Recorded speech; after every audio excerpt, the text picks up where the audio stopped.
Shri M എഴുതിയ ജന്മാന്തരയാത്രകൾ എന്ന പുസ്തകത്തിന്റെ ഒരു അവലോകനമാണ് ഈ വീഡിയോ. ഇത് രണ്ടാം ഭാഗമാണ്. ഒന്നാം ഭാഗം കണ്ടുകാണുമല്ലോ. പുസ്തകത്തിലേക്ക് കടക്കാം.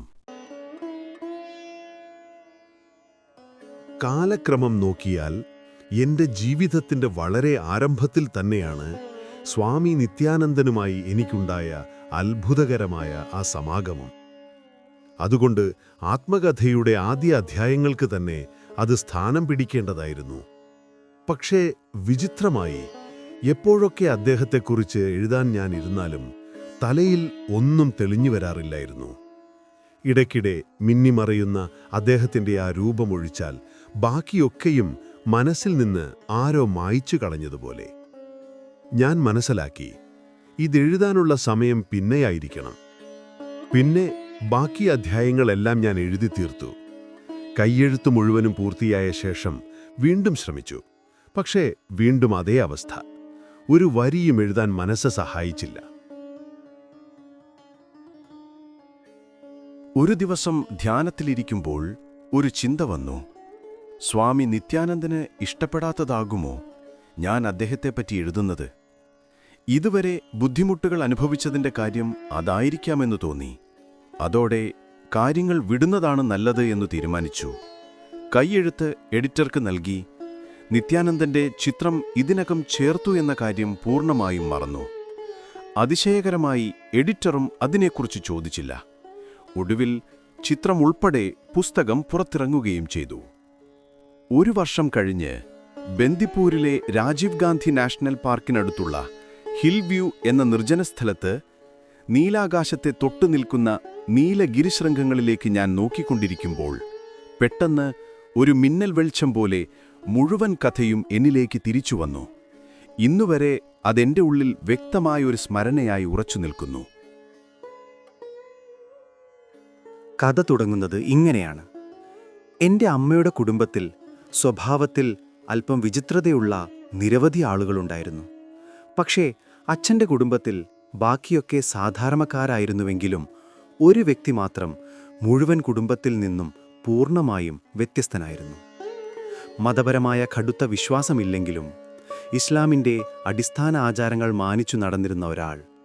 എൻ്റെ ബന്ധുക്കൾ അജ്ജിഭായി എന്നും വിദ്യാർത്ഥികൾ അജ്മിയാൻ സാർ എന്നും വിളിച്ചിരുന്ന നാട്ടിലെ പള്ളിക്കൂടത്തിൻ്റെ ഹെഡ്മാസ്റ്റർ അബ്ദുൽ അസീസ്. അച്ഛൻ്റെ സഹോദരൻ, അതായത് എൻ്റെ മുത്തച്ഛൻ്റെ പെങ്ങളുടെ മകൻ. പ്രായത്തിൽ അച്ഛനേക്കാൾ വളരെ മുതിർന്നവനും. ഇസ്ലാം മതത്തിൽ പ്രാർത്ഥനകൾ കൃത്യമായി നിർവഹിക്കേണ്ട രീതിയോട് വിപരീതമായി അദ്ദേഹം ഒരിക്കൽ പോലും പള്ളിയിൽ പോകാറില്ലായിരുന്നു. നമസ്കാരങ്ങൾ ചെയ്യാറില്ല. ഇതൊന്നും സമൂഹത്തിന് ഇഷ്ടമായിരുന്നില്ല.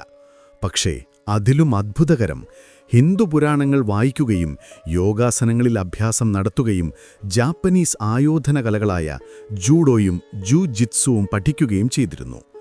മധുരയിലെ പ്രശസ്തമായ അമേരിക്കൻ കോളേജിൽ പഠിക്കുമ്പോഴാണ് ഇതെല്ലാം അദ്ദേഹം അഭ്യസിച്ചത്. കുണ്ടലിനി എന്ന വാക്ക് ആദ്യമായി എൻ്റെ കാതിൽ വീണതും അദ്ദേഹത്തിൽ നിന്നും തന്നെയാണ്. ഉയരമുള്ള ഉറച്ച ശരീരഘടന, പറ്റ വെട്ടിയ വെള്ള നിറമുള്ള തലമുടി, അതിനൊപ്പം വെട്ടിയൊതുക്കിയ വെളുത്ത മീശ. ഇതൊന്നു മാത്രം കണ്ടാലും അദ്ദേഹത്തിന്റെ മുഖത്ത് സ്വതേ ഒരു ഗൗരവം തെളിഞ്ഞുകിടക്കും. കാക്കി നിറത്തിലുള്ള അരക്കയ്യൻ കുപ്പായവും വെള്ളമുണ്ടുവിട്ട് നിന്നപ്പോൾ ആദ്യനോട്ടത്തിൽ തന്നെ ഉണ്ടാകുമായിരുന്നു ഒരു തോന്നൽ, ഇദ്ദേഹം വിരമിച്ചൊരു പോലീസുകാരനോ പട്ടാളത്തിൽ നിന്നും സേവനം പൂർത്തിയാക്കി നാട്ടിലേക്ക് മടങ്ങിയെത്തിയ ഒരാളോ എന്നപോലെ. അജ്ജിഭായ് ക്ഷിപ്രകോപിയായിരുന്നു. ചെറിയൊരു പ്രകോപനമുണ്ടായാലും ഉടനെ പോരാട്ടത്തിന് തയ്യാറാവും. ഒരിക്കൽ കയ്യിലുണ്ടായിരുന്ന സാമാന്യ കുട തന്നെയാണ് ആയുധമാക്കി ഒരു കുടിയനെ നേരിടുന്നത്. അത് ഞാൻ കണ്ണോടെ കണ്ട അനുഭവം തന്നെ. 2 മാസത്തിലൊരിക്കൽ അദ്ദേഹം ഞങ്ങളെ കാണാൻ വരും. ഞങ്ങളുടെ ഗ്രാമത്തിൽ നിന്ന് 40 മൈൽ അകലെയുള്ള പുനലൂരിലാണ് അദ്ദേഹത്തിൻ്റെ നാട്. ഏതാനും ദിവസങ്ങൾ ഞങ്ങളുടെ വീട്ടിൽ തങ്ങിപ്പോകുന്നതായിരുന്നു പതിവ്.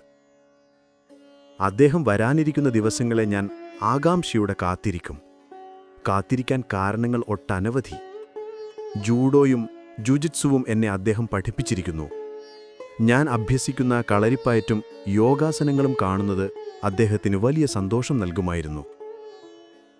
ഷെർലോക്ക് ഹോംസിന്റെ സാഹസിക കഥകൾ അദ്ദേഹം എനിക്ക് വായിച്ചു തരാറുണ്ട്.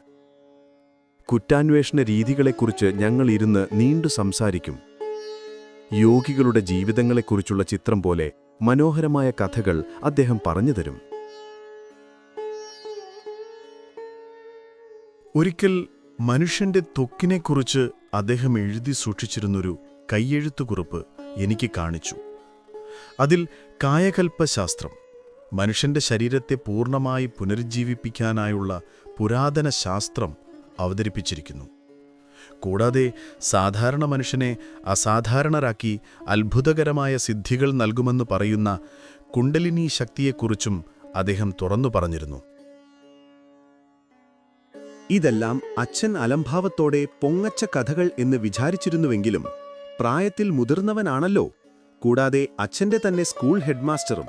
അതിനാൽ നേരെ പറഞ്ഞ് എതിർക്കാനൊന്നും അച്ഛൻ ശ്രമിക്കാറില്ലായിരുന്നു. ഒരു ദിവസം വിഭവസമൃദ്ധമായ പ്രഭാത ഭക്ഷണത്തിനു ശേഷം ചാരുകസേരയിൽ ചാരിയിരിക്കെ ചുരുട്ടു വലിച്ചുകൊണ്ടിരുന്ന ജിബായ് കൈകൊണ്ട് എന്നെ വിളിച്ചു.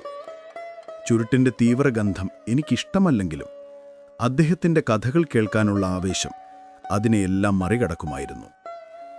അദ്ദേഹം ശബ്ദം താഴ്ത്തി ചോദിച്ചു, "നീ ഒരു സാഹസിക യാത്രയ്ക്ക് തയ്യാറാണോ?" ഞാൻ ഞെട്ടി. സാഹസിക യാത്രയോ? അതെ, അമാനുഷിക ശക്തികൾ നിറഞ്ഞ നിഗൂഢതകളാൽ പൊതിഞ്ഞ സ്വാമി നിത്യാനന്ദന്റെ അടുത്തേക്ക്. ഞാൻ നിന്നെ അവിടെ കൊണ്ടുപോകും. എനിക്ക് അതിവേഗം വിസ്മയം നിറഞ്ഞുപോയി. എന്നാൽ എങ്ങനെ? ഞാൻ ചോദിച്ചു. അദ്ദേഹം തലകുനിച്ചു.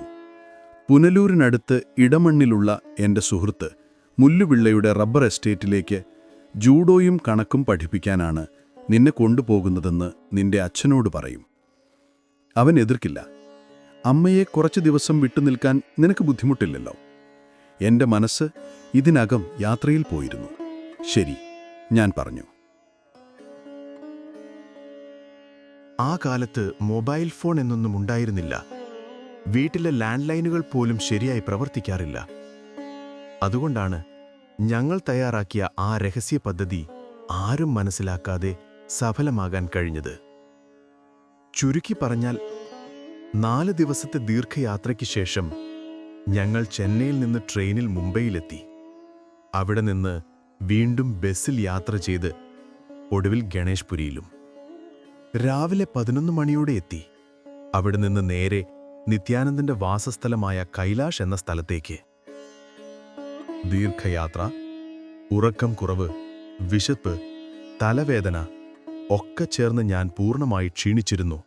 കൂടാതെ ആദ്യമായി കുടുംബത്തെ വിട്ട് ഇത്ര ദൂരെ വരികയും വീട്ടുസ്മരണം എന്നെ അലട്ടുകയും ചെയ്തു. സന്യാസിയുടെ ദർശനത്തിന് വലിയ നീണ്ട നിര. 50ഓളം പേർ കാത്തുനിന്നു. ഞങ്ങളും നിരയിൽ ചേരേണ്ടി വന്നു. കുറച്ചു കഴിഞ്ഞപ്പോൾ അകത്തുണ്ടായിരുന്ന ദൃശ്യമാണ് ആദ്യമെന്നെ ഞെട്ടിച്ചത്. ചാരുകസേരയിൽ ഒരു ഭീമൻ രൂപം, കരുത്ത തിളങ്ങുന്ന ശരീരം, മുടിയും മീശയും ഒന്നുമില്ലാത്ത മുണ്ടനമാക്കിയ തലയും മുഖവും, കറുത്ത നിറമുള്ള ആജാനുബാഹു. ശരീരത്തിന് അനുബന്ധിച്ചു നോക്കുമ്പോൾ മുഖം വളരെ ചെറുതായും അതേസമയം വയറിന് അസാധാരണമായ നിറവും വീർത്തതുമായ രൂപം. ചെറിയ വെളുത്ത കൗപീനം മാത്രം ധരിച്ച് നഗ്നപാതനായിരിക്കും. കാഴ്ച ഭയപ്പെടുത്തുന്നതായിരുന്നു. പരസ്പര ബന്ധമില്ലാത്ത വാക്കുകൾ കൊണ്ട് അദ്ദേഹം എന്തൊക്കെയോ പുലമ്പുന്നുണ്ട്. കൈകൊണ്ട് വിചിത്രമായ ആംഗ്യങ്ങൾ. ഇടയ്ക്കിടെ കാരണമില്ലാതെ ചിരിക്കുകയും ചെയ്യുന്നുണ്ട്. എൻ്റെ ഹൃദയം ഭയത്തോടെ വിറങ്ങലിച്ചു. അരമണിക്കൂറിന് ശേഷം ഞങ്ങൾ പടിവാതിലിലൂടെ അകത്തേക്ക് കടന്നു. ഭക്തർ മുന്നോട്ട് നീങ്ങുന്നുണ്ട്. ഒരാളെത്തിയാൽ അവർ പതിയെ പതിയെ സാഷ്ടാംഗം പ്രണമിക്കുന്നു. ചിലരുടെ തലയിൽ അദ്ദേഹം കൈവയ്ക്കുന്നു. മറ്റു ചിലരെ നോക്കി വെറുതെ കൈകൊണ്ട് മുന്നോട്ട് നീങ്ങാൻ ആംഗ്യം കാണിക്കുന്നു. പക്ഷേ ഒരു വ്യക്തി മുൻപിലെത്തിയപ്പോൾ അദ്ദേഹം പെട്ടെന്ന് ശബ്ദത്തോടെ അലറി. അദ്ദേഹം അയാളുടെ മേൽ ചാടി വീഴുമ്പോലെയായിരുന്നു. എന്നാൽ അടുത്ത നിമിഷം അടുത്തയാൾ കയറി വന്നു. എനിക്കാ പെരുമാറ്റം ഉൾക്കൊള്ളാനാവാത്തതായിരുന്നു. എന്റെ ഊഴമെത്തി. ഞാൻ പേടിയിൽ വിറച്ചുപോയി. അമ്മാവൻ എന്റെ കൈ ഉറക്കപ്പിടിച്ചു. ഞാൻ എല്ലാവരും ചെയ്തതുപോലെ സാഷ്ടാംഗം പ്രണമിച്ചു. ശിരസ്സുരർത്തി നോക്കിയപ്പോൾ എന്റെ മുഴുവൻ ഭയവും പെട്ടെന്നകലിച്ചു. അദ്ദേഹം പുഞ്ചിരിച്ചു. എന്റെ തലയിൽ സ്നേഹത്തോടെ കൈവച്ചു. താഴ്ന്ന ശബ്ദത്തിൽ എന്തോ മന്ത്രിച്ചു. മലയാളത്തിൽ പറഞ്ഞ ഒരു വാചകം എനിക്ക് കേട്ട് മനസ്സിലായത് ഇങ്ങനെ: മല കേറണം, തുറക്കും, തുറക്കും, പിന്നെ തുറക്കും. പറഞ്ഞതെന്താണെന്ന് മനസ്സിലായില്ല എന്ന അമ്മാവൻ മലയാളത്തിൽ പറഞ്ഞതോടെ അദ്ദേഹം പെട്ടെന്ന് അസഹിഷ്ണുതയോടെ അലറി എന്നിലേക്ക് ഉറ്റുനോക്കി. പെട്ടെന്ന് എന്റെ വലത് കവിളിൽ ഒരാഞ്ഞടി. ഞാൻ നിലംപതിച്ചു. കവിളിൽ തീ കത്തുന്നപോലെ വേദന. നിലവിളിച്ചുകൊണ്ട് എഴുന്നേറ്റപ്പോൾ അമ്മാവൻ എന്നെ പുറത്തേക്ക് കൂട്ടിക്കൊണ്ടുപോയി. അമ്മാവൻ പറഞ്ഞു, നിന്റെ ഭാഗ്യമാണത്, ദിവ്യാനുഗ്രഹം എല്ലാവർക്കും കിട്ടില്ല, ഭയപ്പെടേണ്ട. എന്നാൽ എനിക്കൊന്നും മനസ്സിലായില്ല. 9 വയസ്സുകാരനെ അടിക്കുന്നത് എന്തനുഗ്രഹമാണെന്ന്. ഈ അടി കൊള്ളാനാണോ ഇത്രയും ദൂരം യാത്ര ചെയ്ത് ഇവിടെ എത്തിയത്? എനിക്ക് തോന്നിയ ഏക ആശ്വാസം അദ്ദേഹം ഭ്രാന്തനായിരിക്കും. ഞങ്ങൾ ഭക്ഷണം കഴിച്ചു മടങ്ങാൻ തയ്യാറായി. യാത്ര 4 ദിവസം നീണ്ടു. വളരെ ക്ഷീണമായിരുന്നു. വീട്ടിലെത്തിയപ്പോൾ ആരും ഒന്നും ചോദിച്ചില്ല. അച്ഛനും അമ്മയും ജൂഡോയും കണക്കും നല്ലവണ്ണം പഠിച്ചോ എന്ന് ചോദിച്ചപ്പോൾ ഞാൻ കള്ളം പറഞ്ഞു, പഠിച്ചു. അമ്മാവൻ മടങ്ങിപ്പോകും മുൻപ് എനിക്കൊരു വാക്ക് പറഞ്ഞു. ആ അടിയുടെ അർത്ഥം നിനക്കിപ്പോൾ മനസ്സിലാകില്ല, പക്ഷെ ഭാവിയിൽ ഒരു ദിവസം നീ അതറിയും. ഞാൻ ആ സംഭവം ഒരു ഭ്രാന്തന്റെ അതിക്രമമായി ഓർത്തുമറന്നു. 16 വയസ്സുവരെയെങ്കിലും ഞാൻ അങ്ങനെ തന്നെ കരുതിയിരുന്നു. പിന്നീട് മനസ്സിലായി, അവധൂതന്മാരുടെ പ്രവൃത്തികൾ മനുഷ്യന്റെ ബുദ്ധിക്കപ്പുറം തന്നെയാണ്.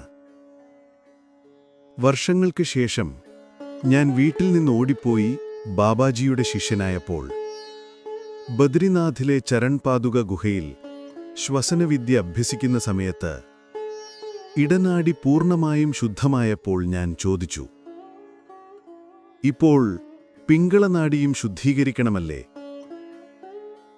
ബാബാജിയുടെ ചിരിച്ചുകൊണ്ടുള്ള മറുപടി ഇങ്ങനെയായിരുന്നു: അത് പല വർഷം മുൻപേ നിത്യാനന്ദൻ നിനക്ക് വലത് കവിളിൽ അടിച്ചപ്പോഴെല്ലാം പൂർത്തിയായി. ഞാൻ നിശ്ചലമായി നിന്നു. ഭ്രാന്തനെന്ന് കരുതിയ ആ അടിക്ക് തീർച്ചയായും ഒരു ദിവ്യ പ്രാധാന്യമുണ്ടായിരുന്നുവെന്ന് എനിക്ക് മനസ്സിലായി. അടുത്ത ഭാഗത്തിൽ ഹിമാലയത്തിലെ ഗുഹയിൽ കാട്ടുമൃഗങ്ങൾക്കൊന്നിച്ച് ജീവിച്ച കാലം. പുണ്യാത്മാക്കളെ, കൂടുതൽ ആത്മീയ വീഡിയോകൾക്കായി ചാനൽ സബ്സ്ക്രൈബ് ചെയ്യൂ.